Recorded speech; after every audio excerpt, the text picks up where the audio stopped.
Well, perfect. So we're just a couple minutes after, so I will go ahead and start, and I'll watch for anybody that might be jumping in a few minutes later, but you did sign in. Thank you for joining today for the CRM chat discussion. And as we have done all year, we are talking about the book CRM or Die that was written by Courtney Kearney and Chaz Ross Monroe. And I don't go by the name C. Kearney Consulting. I'm actually Kim Sheldon. I'm one of the project manager here at C. Kearney Consulting. And I will help facilitate today's conversation. I know you've all called in at different times and joined this, but just to give you the background again is we'll go around the room here and introduce whoever's on the call and explain what firm you're with, what geographic location you're calling in from. And if you have received the book, if you started reading it, and if you haven't purchased it yet, I think we've all talked about it, but I will still go through that motion. So again, I'm Kim Sheldon, project manager at C. Kearney Consulting, and I am in the Dallas suburb of McKinney, which my joke is in traffic, I'm closer to Oklahoma than to Dallas, but it is a Dallas suburb. I was able to get the book early on and be one of the early readers of it. So I definitely have read it, bookmarked it, and look forward to talking about chapter 10 today. So Nancy, who brought us the flannel plaid today, the whole look that started us off. Is it going to let you?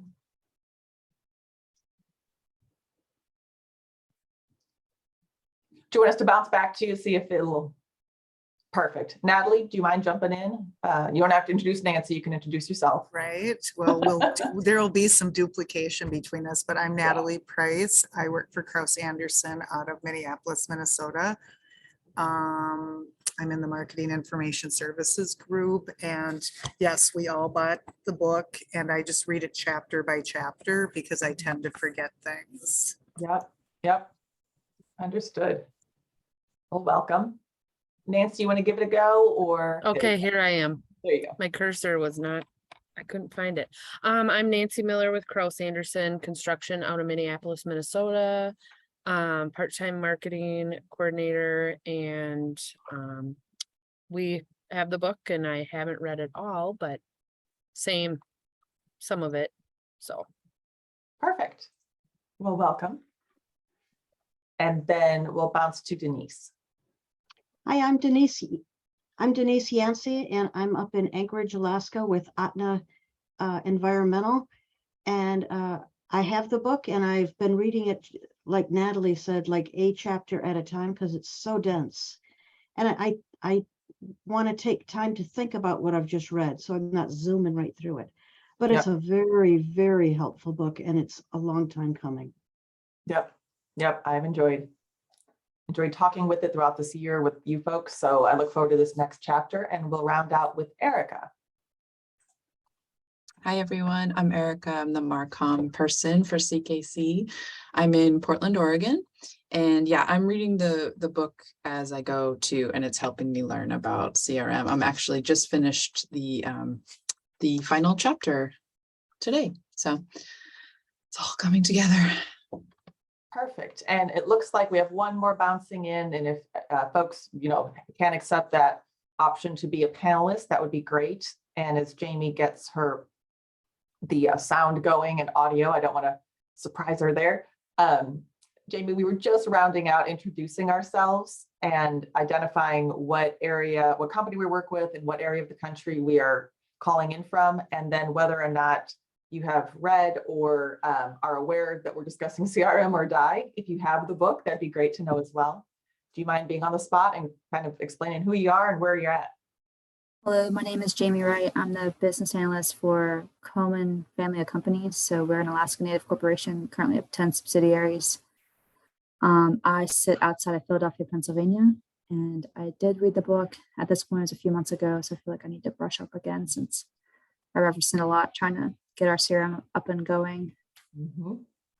Perfect. Well, welcome. And I was just recently in your part of town, and I went to the Wawa 972 times in 2 days. So thank you for the good coffee and pretzels. Did you get a gobbler? I didn't get a gobbler, but I got a huge mug that didn't seem so big till I came home and filled it with my Keurig and went, how many cups of coffee is this? I did, while we were introducing ourselves, post into the chat the questions that come from the end of the chapter 10. And again, for those who've read the book a long time ago or are pacing your way through it, at the end of each chapter, there are some discussion questions that kind of help reinforce what was in the chapter and just make us understand where we all are. When I posted those questions, it looks like the link for the book kind of stepped on that first question's word, which is your firm ready to make improvements to the CRM process and or the integrated CRM solution? So the previous chapters talked about the importance to recognize that a CRM the solution is not always a database system. It may just be a hardy Excel, depending on what your firm's situation is. But as you get more sophisticated with more information to capture, it has moved through kind of decision-making for what type of system, what questions to ask internally, how to map your process, how to identify roles within your company. So it is leading us to this point where you have a CRM and you kind of have either implemented it a long time ago, or you're just out of the implementation stage. And so the question as it was posed here, and we can go around, so please take yourself off mute so it can be a discussion, but have any of your firms jumped into the next step after integration, which is sort of to personalize it or integrate other systems or do anything to enhance or improve the CRM process? And I'll just open it up to see if anyone has any thoughts on what they have done. I can go first if you want. Sure. Yeah, right from the beginning, we've been personalizing it so that it didn't exactly match the old way we were doing things, but made it so that people felt a little less floored at everything being new. And it's good that we did, because there's lots of differences between our firm and other firms, and the CRM just flowed with how we already do things. That is wonderful. Yes, customizing labels or using the language internally so it matches, so they don't have to learn a whole new adaptation. It's more just as now putting it into electronic format. That is wonderful. And do you integrate with any sort of financial systems, or you do? Yeah. Yeah. So getting that's been the biggest holdup, is the financial side. Yeah. Mapping and recognizing kind of what fields need to get updated and which do not need to get updated, or what don't you need to come over if accounting doesn't care about dates because they don't need it for their process, for example, then should that be a field that you do populate? And if it only gets updated once, then is it ever good data? So those type decisions as you go through are worth analyzing. Natalie, do you all, have you modified the system since you've since you've implemented the CRM? Yep, we have, and stuff that you don't even think about until like 8 years later, 5 years later, or something new. You know, we added facility assessment as one of our value adds. Well, we didn't have that. That was nowhere on the radar when we got the system. So it has to kind of grow with us too. And I think the things that I like, you know, those firm org setups, it's consistent through all the modules. So when we talk about our business units, they know it's a 6 business units. That's what it is. And now everybody, even if they don't have a license, know the lingo, which has made it easier for us. And we have Viewpoint, our accounting system, our FDC. Would like to use more of it, but we do not trust the quality control that comes out of accounting with bad abbreviations and stuff. So we're probably getting what we call like a bare shell that gets pushed in, but better than nothing, because it's dates and dollars, which are huge. Yeah, hugely important. There's a real project. Yep. So maybe more to come later on, but it's there, it's hooked up, and I agree with Denise, it was a pain in the butt to get it going. Yeah. Did anyone else have any thoughts on that first question about making improvements to the process? I know, Jamie, you were saying yours was sort of, it sounds like coming online now or newer. Yeah, the only thing that we have connected is GovWin. We don't have the financial side of it. And what I did add, we added our no go, you know what I'm trying to say?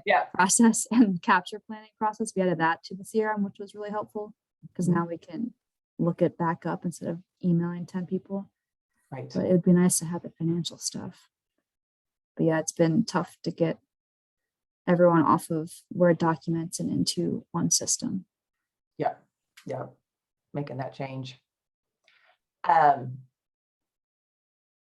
as kind of pivoting off that to the second question about reviewing the CRM process for ways to reduce duplicate entries.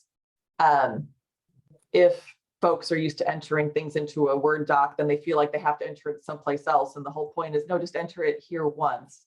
And some of the fields that may be turned on out of the box on your system that you find you're answering all the time. And, you know, it's really not necessary if you are answering the question about what office location, but then also what state, and it's a redundant question, or there's different things that can auto-populate, which we'll get into in a later question, kind of making it more streamlined as things get rolling so that people are more willing to adapt. You know, if they have to answer, I think when Courtney was talking about it, you know, if you have an opportunity to fill in the administrative assistant's personal number and birthday, you know, but maybe that's not the most key information when you're entering a contact.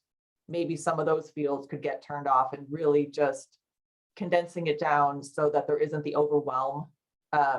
Now, some of the systems, when you go to report out a field, it gives you every field ever created, and that can be overwhelming, but at least for the entry and for the user, reducing the duplicate entries is something that we definitely is an optimization. Now that, you know, you get rolling and you realize how it's going to be working. Have you guys done that where you've kind of analyzed or looked at what fields you have turned on to see if they're being populated? We did that initially. We went through and we said, we'll never need this. We don't have this information. We can block it out. But over time, we've had it for a couple of years now. I think there's more that we can get rid of because nobody's populating them.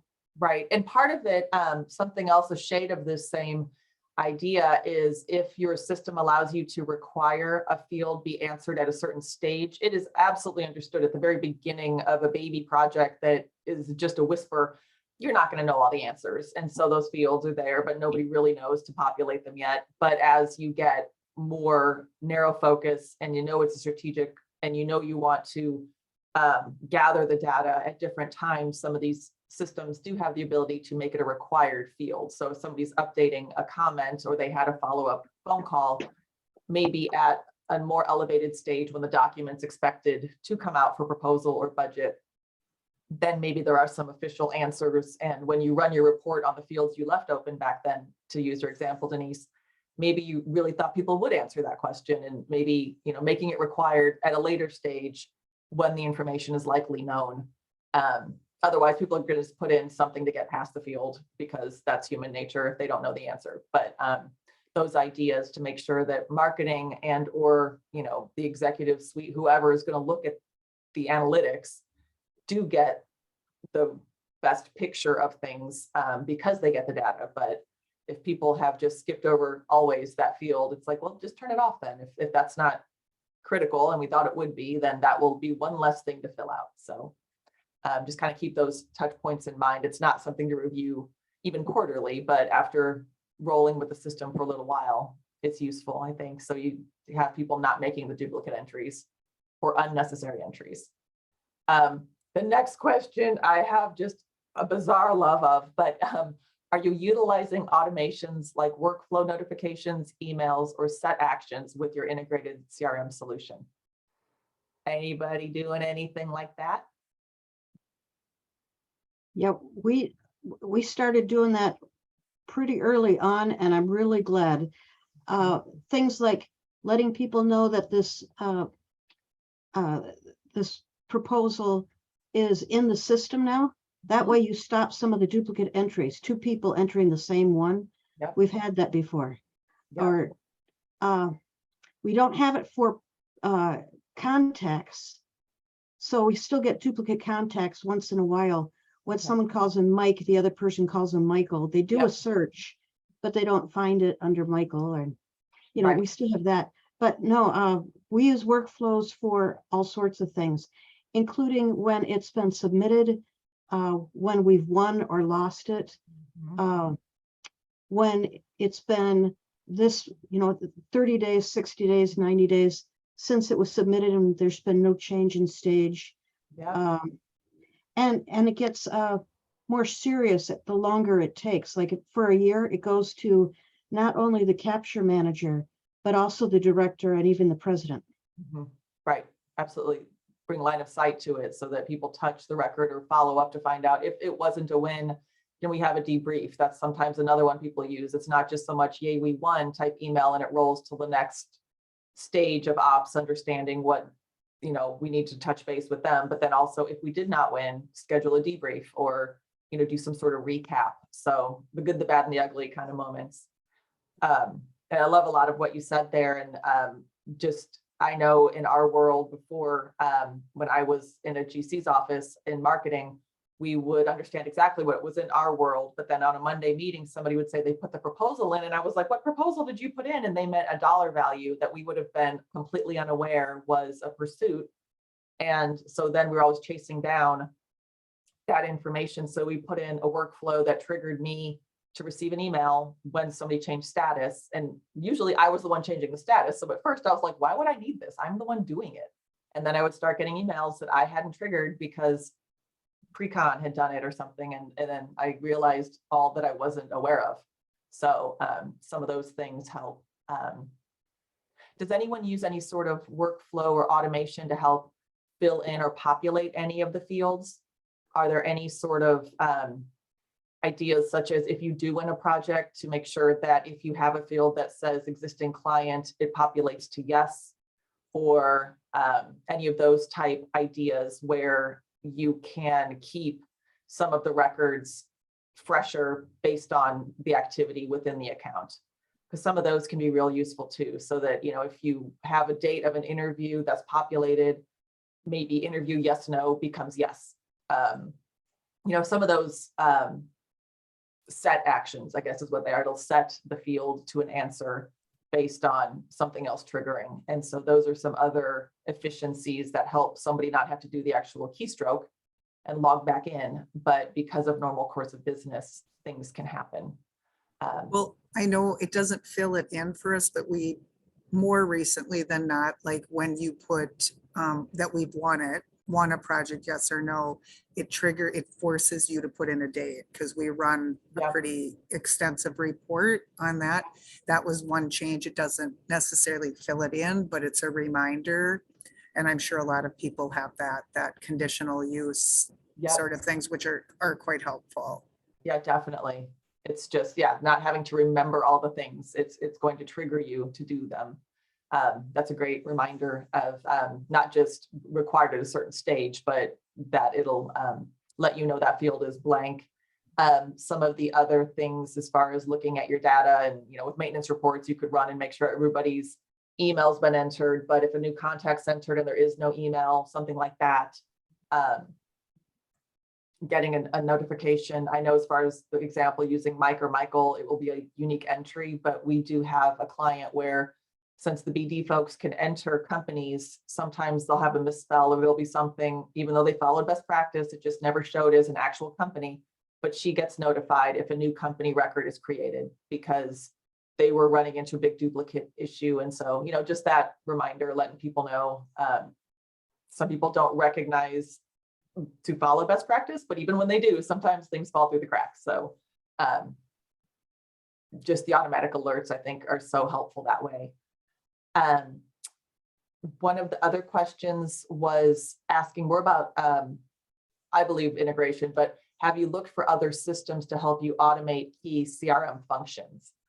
And so for this, I'm thinking even in terms of like some of the email integrations that you can use, like maybe not directly in with MailChimp, but you can export and import things. Has anybody discovered that they're using something, some other system that's helping with your CRM functions? Yeah, I know in the App Store for some of them, or however that's an Apple phrase, I think, but that idea, I think there are often components, and that's something to look into that maybe can relate back to the different, I was gonna look real fast at this book because I know she, or maybe it was in her chat, that there are some software programs that can interrelate. And actually, I will say, I can look it up real fast because one of the different items that we always post at the bottom about visiting the website for CRM or Die, if you have your book, and this is something we probably talked about in the beginning, but I was just reminded of it, at the very, literally the fine print at the very bottom, if you see where I'm pointing, you can see ants marching, it's so small. The very, very bottomest thing at the very, very end of the book is a series of, I'll call it 6 or 8 characters. And that is your book's batch number, which is a unique number. By going to Courtney's CRM, by going to the CKC website, you can go to the CRM or Die page. And that gives a ton of information about the book, which you may already realized. But then if you scroll all the way to the very bottom, it says already purchased the book. You can type in your full name, your email, and that batch number, and it explodes out by chapter, all the different additional resources that we've talked about at some of these calls. And that may have been where I saw suggestions of some different softwares that may integrate or help with your CRM system. And I'm going to try to do it while I'm talking, which that should go. I think you're right, Kim. I think that's where you probably saw it. I think there's a good list. Wow, these aren't hard words to type. There we go, let's try.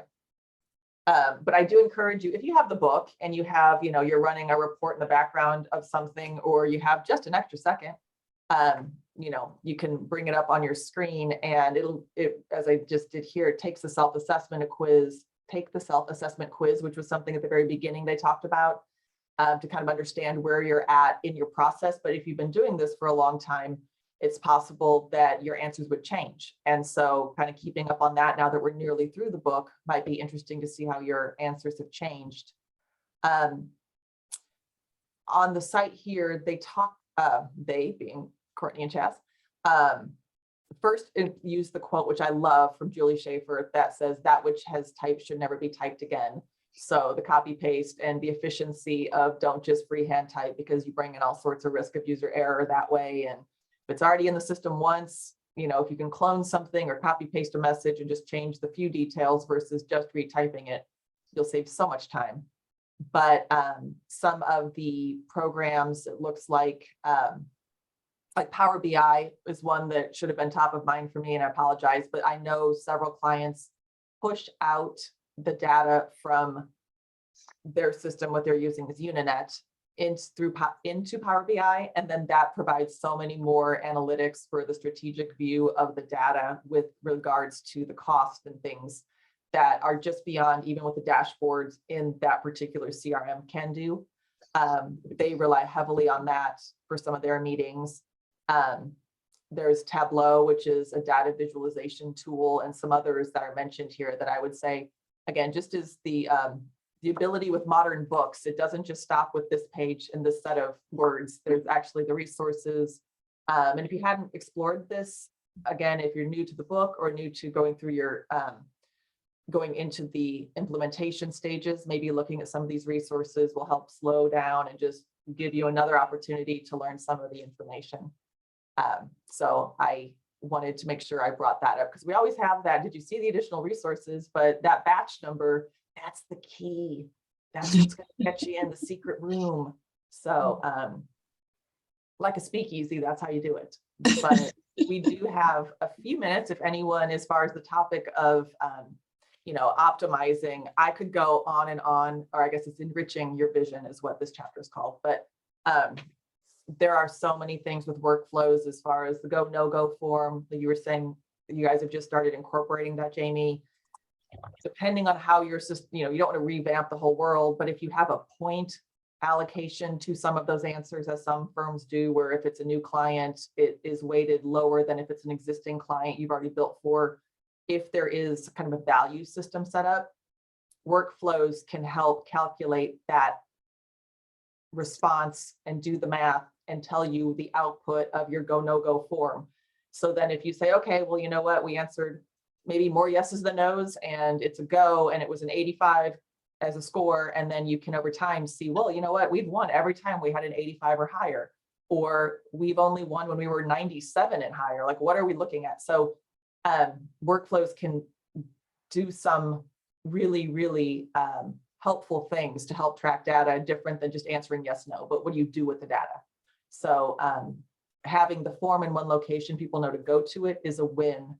Absolutely. And then as you go farther down the line, maybe seeing how that data can be reportable, or can it be calculated? Can it, is it worth having a value associated? And if not, then at least, recognizing when the form was uploaded and people really were in on it, were the notes captured or people saw them, how does it roll in the future? So, was there no go uploaded? Could be just a field that spits out yes or no. And at the time that somebody says it's a go, you can have a trigger that says no one uploaded the form. What was it based on? Just even something that simple, doesn't have to math for you, but having that is another way to use that process you're already following to get the information out of Word and into the system as best you can. Again, I really have so many stories about workflows. I just love them. I guess because I felt like you're just putting the data in and why, and all of a sudden it's like, oh, I can understand who didn't put the data in or who put it in, but not all of it. And there's the name of the person who knew the information to start with. So that's great. So last updated by, I'm like, oh, good. That's who knows about the project. So. We also did a closeout sheet that needs to be done at the end of the project. Mm-hmm. And now we have a reminder, and it gets sent to the people like the capture manager and people who aren't marketing. And all they have to do is fill it out and save it, and it's in there. Yeah, definitely. That's a great reminder. If you have different stages, even before if you won or lost, it's just before they move on to the next thing, because it's just what we do, where the next thing's already 2 days late. So you're Yep. rushing to get to it, and it's just that, keep it front of mind, and have that We information. do that sheet too, which has been pretty helpful for Yeah, some of our projects. I mean, obviously, we don't get a lot of response, but some of it, is very helpful for future projects. So I think that's a great tool as well. Yeah. Yeah, definitely. Thanks for bringing that up. Yep. I'm struggling with some of our people like wanting to use the system. We're kind of new. We've had it for about a year. And I think the workflows are something that I need to start doing more. But do you guys have something that like made people excited to like get this data automatically? Like, I'm not sure where to start, I guess. I have the go, no go. Then we have a workflow where they get to see like the upcoming 3 months of activities that people have planned, so they can kind of collaborate. But I don't know where else to go or how to start to get people like, oh, I can get this data. This is exciting. Mhm. Yeah, data is not exciting for everyone. And what I'd say is some of the previous chat, well, it is for me, but the finding the champion and the different roles that Courtney references in previous chapters, as you kind of look through the book, finding the people that are going to benefit from it, the why behind why you are capturing the information, relating it to that, if it's BD folks or if it's pre-con or ops, whoever it is that can benefit from having the data captured. My recommendation is always isolating 1 or 2 people to have, be the trailblazers, carry the flag, Braveheart style across the field, to get people to follow, has been the best, is recognizing why you're doing it to benefit them specifically, and then trying to chip away to have them help you focus information into the system. And then once it's in there, showing it's reliable. In closing, does anyone else have any thoughts of what they've done at their firm to get people excited about the data? Yeah, I don't know why it's just not innately fun for everyone. For me, I'm a closer. I want to make sure all the boxes are checked. It's my thing. So I think it just takes time. And then I think when they come to you with the most obscure question and you're like, well, let me check. I can see how many sewer systems or something we've done. Or you can, oh, I can tell you what colleges for a career fair, all the people. I mean, it's just simple stuff. And I think And we've had it for 12 years. And I think there's really now starting to be the traction that we had hoped for. But we only had so many people too, you know, and there's 4 of us that are the day-to-day champions, and it just took time. And you picking and choosing what you think will be the most important to start with, to me, and then it gets that buy-in and they trust, and it just kind of just works its way, but it takes time. You know, what came up this week was the head person of contracts really needed to know exactly how many employees are in each of our 7 subsidiaries. And she needs to know that every week. And and HR doesn't tell us, they're busy. And she asked me, and I was able to do a real quick report. And she was happy, happy, happy. Usually she's kind of grumpy. And so I said, well, do you need this? How often do you need this? And she said, every week. And I said, okay, no problem. So it's going to be part of the weekly report that I put out. And it's used for the size component of which projects we can apply for, or which opportunities. Size standards, I guess it's called, or I think. Anyway, so yeah, it made her happy. Just a simple thing like knowing how many people we have. Yeah. Mhm. Yeah, again, finding the thing that they need and showing how easily and effortlessly it can come. And if it's something that they find all the time they need, then just asking more questions and saying, well, we can be tracking that. Is that something that's useful? And, come back to them in 3 months with the change and saying, now we've tracked it for 3 months and here is this what you were hoping for. And then they have the buy-in also. So I love the conversation. I know we're running a little bit long, so I definitely want to be respectful of your time. Thank you. Thank you for joining. Talk to you next month for chapter 11. That is entitled, whatever chapter 11 is entitled, Time to Lead. That's what it's called. We'll talk about that. Denise will expect your flannel next Yeah, time. Flannel, that's red what I flag. was just gonna say. All right. I'll be- And Red the C- flannel? And the C. Kearney Okay. folks will have to Yeah, have I'll fill their, Erica in on that. Don't worry, Natalie. I'll fill Erica in on that one. okay. Okay. Thank Okay. you. Sounds Bye-bye. fun. Thanks, guys. Have a Bye. good day. Bye, Bye-bye. everyone.